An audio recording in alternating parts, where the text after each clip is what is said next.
আসসালামু আলাইকুম প্রিয় দর্শক। আজ 2 আগস্ট 2025 রোজ শনিবার। খামারি তথ্য ইউটিউব চ্যানেলের প্রতিবেদনের পক্ষ থেকে আপনাদের সবাইকে জানাচ্ছি আন্তরিক শুভেচ্ছা ও অভিনন্দন। খামারি তথ্য ইউটিউব চ্যানেল আজকে আপনাদেরকে নিয়ে হাজির হয়েছি সিরাজগঞ্জ জেলার কান্দাপাড়া গ্রামে। এখানে আসার পর দেখলাম একটি ষাঁড় গরু মাঠে ছেড়ে দিয়ে ঘাস খাওয়াচ্ছে। এরা যদি আসলে বকনা বাচ্চা লালন পালন করে, সেক্ষেত্রে যদি গাব কনসেপ্ট করে এসব ধরনের ঘাস খাওয়ালে কিন্তু এই সিরাজগঞ্জ অঞ্চলের গাভী গরুর দুধের আশা তো দূরের কথা, হিট কনসেপ্টই করাতে পারবে না।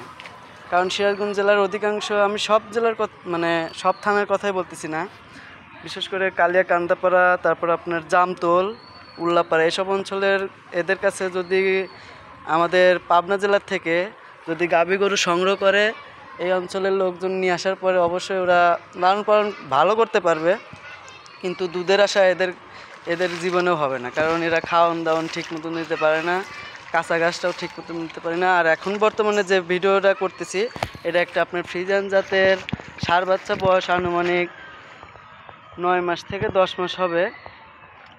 এরা যদি ষাঁড় বাচ্চাটাও খামারে বেঁধে রাখার পরে লালন পালন নিয়মিত সঠিক মতন ঘাস দেয়, তাহলে এসব বাচ্চার স্বাস্থ্য মস্ত ভালো হবে, বড় হবে তাড়াতাড়ি।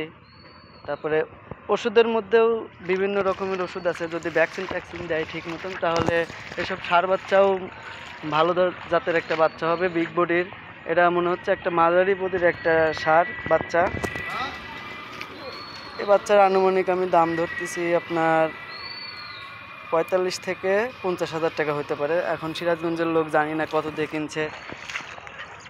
যদি আপনাদের কাছে আমার ভিডিও ভালো লাগে, অবশ্যই আমার ভিডিও লাইক কমেন্ট করে আমার চ্যানেলটি সাবস্ক্রাইব করে ভিডিও এগিয়ে নিয়ে যাওয়ার চেষ্টা করবেন।